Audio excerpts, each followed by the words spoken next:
At 8 o'clock in the morning, London is already alive to another working day. Preparations at the palace are well underway.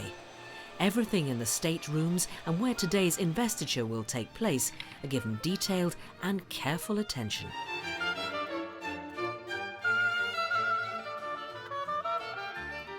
And for the select 100 men and women who are anxiously making their way to the capital, it's the culmination of many weeks of preparation. It's the day of their investiture at Buckingham Palace.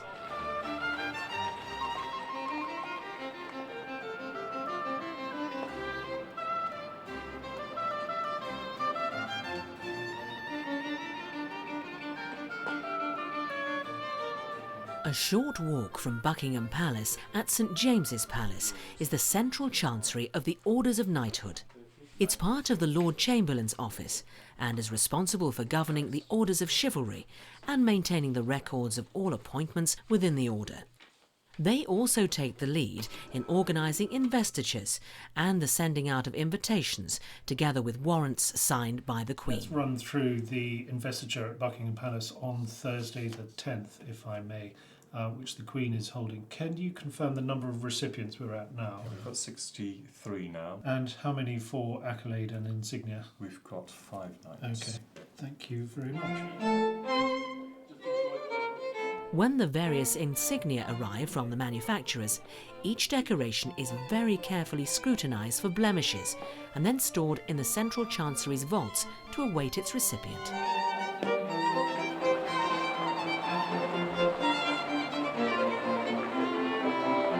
A select number of investitures are held at Buckingham Palace each year, spread over dates covering all the seasons, when recipients and their guests are treated to a sumptuous display of art and indeed history as they carefully make their way through this imperial palace.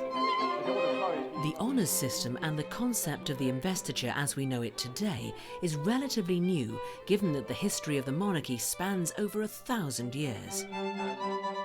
Honours for chivalry have been around for centuries, but it was largely due to the Queen's grandfather, George V, who in 1917 established the Order of the British Empire so that honours could be more widely given to deserving citizens from all walks of life, men and women, for their contribution to the war effort.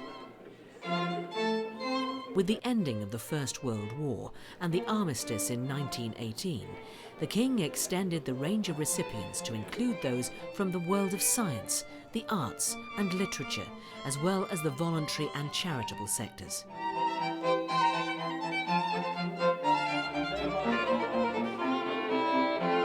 Many countries in the world today have honours and awards of one sort or another, but nowhere is the bestowing of titles and decorations performed in such splendid surroundings and with such grace, style and ceremony.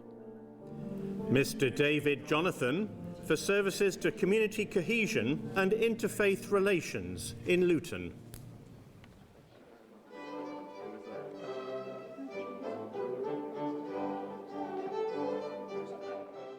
Investitures are traditional, and I'm always absolutely fascinated by the people who come and all the things that they've done.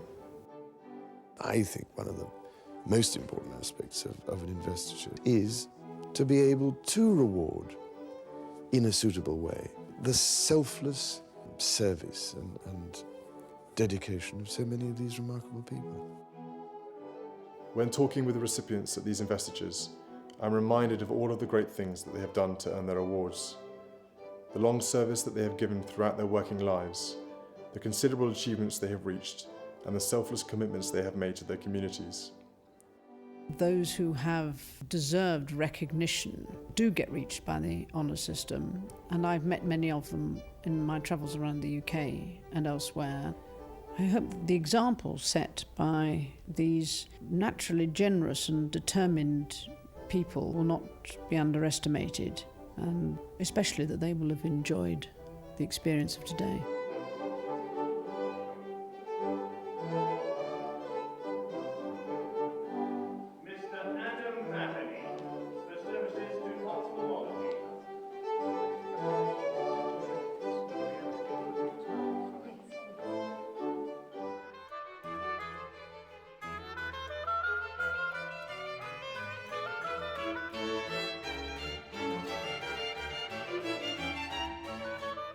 as today's investiture comes to an end, there can be little doubt that the day will have given lasting pride and pleasure to all.